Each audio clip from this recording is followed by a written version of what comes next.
Yo, Chris, you happen to work for Jarvis, right? Um, is that you, Parker? It's been a very long time, right? The last time you and I saw each other was maybe 5 years ago at that class reunion? Yo, answer the dang question for me. You happen to work for the company Jarvis now, right? That's right. I started to work for Jarvis around 3 years ago when I changed over to this company. As of right now, I'm working in the sales department.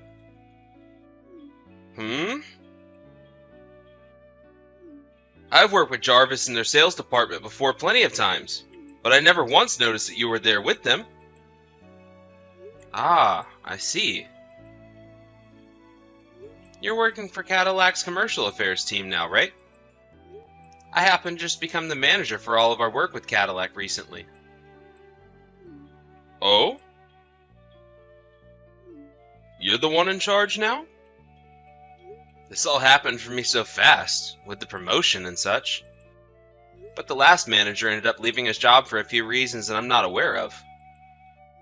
I'm sure that you'd recognize that manager if you saw him, since I'm sure you ran into him a couple of times then. Yeah, probably. Well, I can see that you're doing alright for yourself now then. And that's where you're working now. Well, I'm glad that we were both able to catch up. See ya! Ah, right. See you again sometime.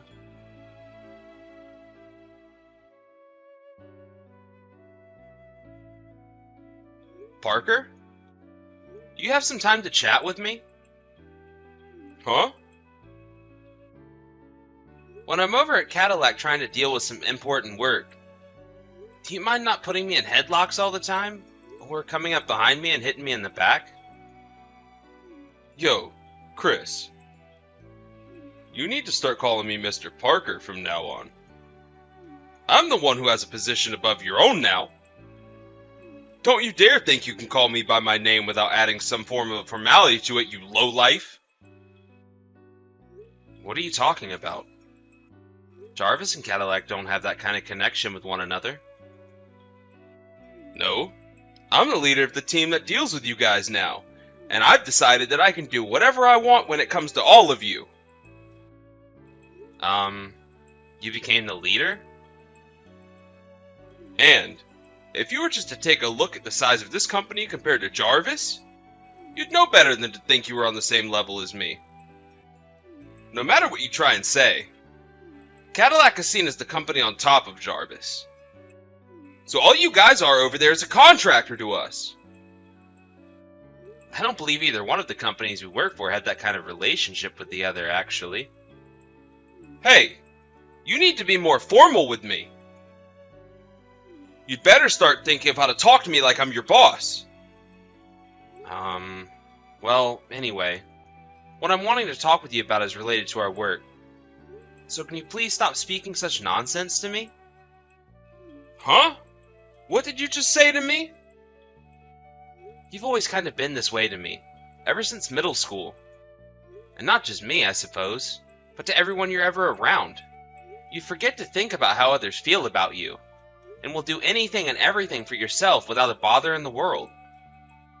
Back in middle school, you happened to make a lot of trouble for one of the teachers who was pregnant at the time, and got kicked out of her class. And there were plenty of other times there as well where you had to go to detention for being rude and obnoxious to everyone else. You even ended up being suspended that one time for causing a scene in the lunchroom by pushing someone else over while they were carrying your lunch tray. I guess you really never learned that from suspension anyway, so it was probably better to take another approach as trying to make you behave, but anyway, have you still not noticed that your kind of nonchalant behavior about everything is not helpful to those around you? Huh? Who gives a crap about everyone around me? Because I feel that they have a problem, they can bring it up with me. I'm sure back in school that kind of thought process worked out for you. But we're adults now working in two very large companies. You contractors and your preaching always takes way too long. I told you that I'm not a contractor to your company. I understand that you and I have history all the way back to middle school, but at the moment, all we are to one another is business partners. Or, well, customers. In other words, I'd like it if things between us remain that way and you stop it with all the horseplay when I come over to the office. Especially right now when both of our companies are starting to make some big decisions between one another and need to be serious. Alrighty then. I'll be more careful around you.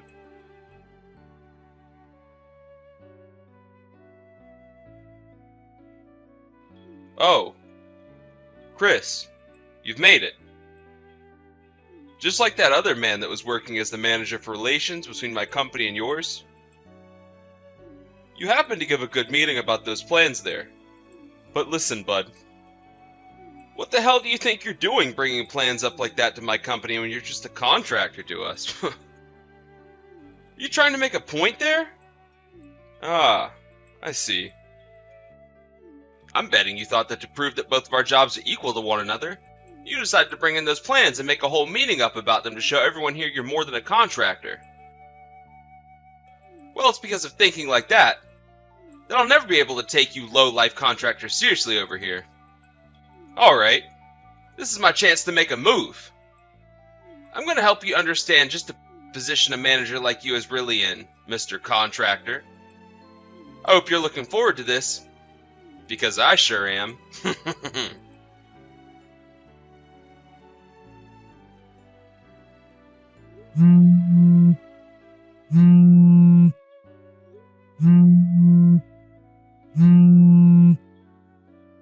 Parker, give me back those plans and proposals.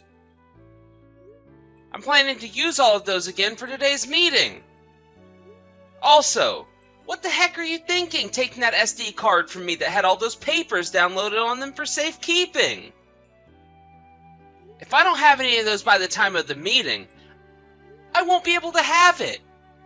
Do you have any idea what the heck you're doing right now? Yo, I took a quick read over all those plans and proposals you have here. I don't think any of these will do, to be honest with you. They're being rejected. Huh? This is something I've been wanting to tell you for a while now. For a contractor like you to be bringing proposals like that to a company is a freaking joke. Some bullcrap like this that's been thought up by a low-life contractor like you is only good for one thing. Fuel for my fire. Haha. Huh? Are you gonna burn all of that? Actually, the fire's already going. Everything's in there. I'm sure you're not gonna be needing this SD card anymore either, right? Well, I just stomped on it for you, so you don't need to answer that. That whole feeling of superiority you had there is all gone now, right? Parker! Now that I'm the new leader for the team dealing with you and that company, I'm gonna make sure you all understand just what kind of company you're all working for now. Do you have a single clue what the hell you've just done, Parker? I told you exactly what I've done. I destroyed it all. Because ideas coming from contractors like you mean nothing to me and my team. Nor this whole entire company. I worked very hard to snatch all those papers from you, as well as that SD card today in order to remind you what kind of position you're really in. The leader of that team is still Justin, as I recall. Well, starting today, Justin is no longer leading the team, and in his place, I stand. Well, I was never officially told any sort of news like that from any higher-ups, nor yours. And actually, as we speak, my company is on the line with yours asking who is in charge of that team. Huh? To me, it seems that you've been causing a lot of problems for Justin and the team there. And from today, are you trying to act as though you're in charge now, right? I'm sure you're just doing all that to make me feel worried and upset, or something needless like that. What are you getting at here? I was just doing my job for this company by making sure idiot contractors like you don't get the wrong idea and think it's okay to be making proposals for this company. If anything, I'd really like a thank you from you right now for helping both companies out. Parker, I had thought you knew about my position in Jarvis and the relation we have with Cadillac, but I guess you really don't have a single clue. Huh? I'm sure I shouldn't be having to say something like this to you right now. But listen here, Parker. Those plans and proposals that you just burnt up and smashed on the floor happen to not only be thought up by my company. What? Those proposals that were given to us came from your team's leader, Justin, and he had asked for us to brush them up a little here. Also, that by the time we put them into action, there would be no faults anywhere. And as for some final work that was being put into all those proposals and plans, I had created a PowerPoint on that SD card to give at the meeting showcasing what we had done and where we planned to go with everything. Huh? As for today, during that joint meeting we'll be having, there will be both the CEO from Cadillac and the CEO from Jarvis there to see what ideas we have ready. And not just them, but also other customers to both our companies will be there watching. What did you just say? It will only be a matter of time before everyone begins to show up for that meeting. All to see what we've thought up to help both companies work together even closer from here on out. But after what you've done, I'm sure you can guess what'll happen to you now, right? Wait a second. Luckily that SD card and those papers have all been backed up to another hard drive back at Jarvis. So I can go back there to retrieve all that information as long as the meeting has moved to another date, or later this evening. So I'm not so worried about having that meeting or not. What I'm worried about is your behavior, and the actions you took today in the order to try and get me to kneel to you. At this point in time, all of Cadillac is in a panic trying to find out what's happened to you, and what you did with all the proposals we had. Whoa! I'm sure that the smartphone you're texting me with right now is also being blown up by all your coworkers and bosses, right? Do you think it's going to help you in the future to ignore all of them right now? No, wait. I just assumed that after dealing with you, I could get right back to work and talk with them all then. I'd say your best bet now is to start answering to all of them, and come back to the office to answer for what you've done. You really need to be made aware of the severity of all you've just done, and the only way that'll happen is if you come back here and face the consequences.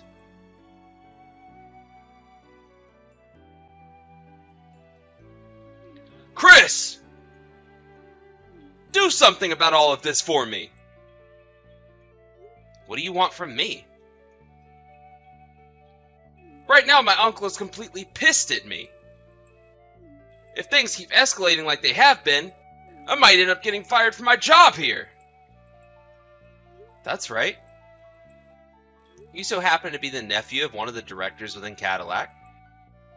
And that's the whole reason you were even able to get a job there in the first place, right? So far, your uncle has apologized for all your actions there many times over. Huh? He's apologized for me? Have you finally come to an understanding of the predicament you're in right now? No way! I was finally able to get a decent job at a company like this, and have been racking in even more money than I ever imagined I'd be able to. Because of my connection to my uncle, I was even able to get a raise and everything. And the job has been so simple for me that I barely feel as though I'm working at all when I'm here. I don't want to be thrown out of a job that's easy as this one. Well, what would it mean to you if that uncle of yours is no longer a director there? What? Due to all the trouble you caused this time by ruining the meeting we were supposed to have, and almost destroying all the work Jarvis and Cadillac had worked for, Your uncle had to really step in and take responsibility for you. Huh? Are you kidding me? And, well, this was the last straw for the company and your uncle, so they terminated him already. One other thing. That leader, Justin, that you've been trying to take the spot of forcibly, happens to be the grandson of your CEO. Are you freaking kidding me? The rest of this is probably things I shouldn't really be talking about with you. But you have to understand that you're acting like a spoiled brat that thinks they can get away with anything within that company. It's not acceptable by any means, right? No. No. This is all a lie. I was just wanting to make the workplace more lively. And that's why I did a bunch of things like that to spice things up a bit. And when I started to work on the team dealing with you and that company, I hated to think that some contractor like you would have the balls to try preaching to me like that.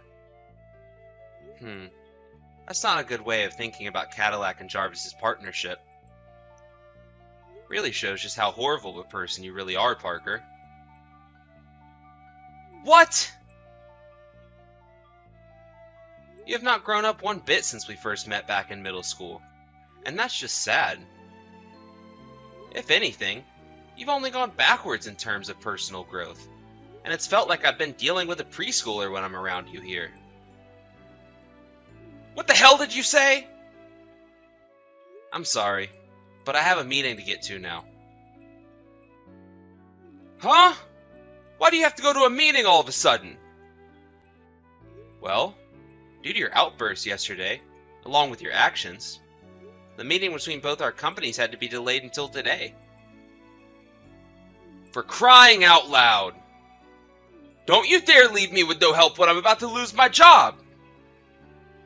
You were the one that ruined the gift your uncle had given you by getting you into that company.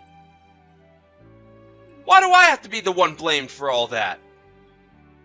You understand the phrase, you'll get what's coming for you? What? Other than the things I've just said to you, there's nothing else I'd like to talk with you about. I'll be going now. Frick!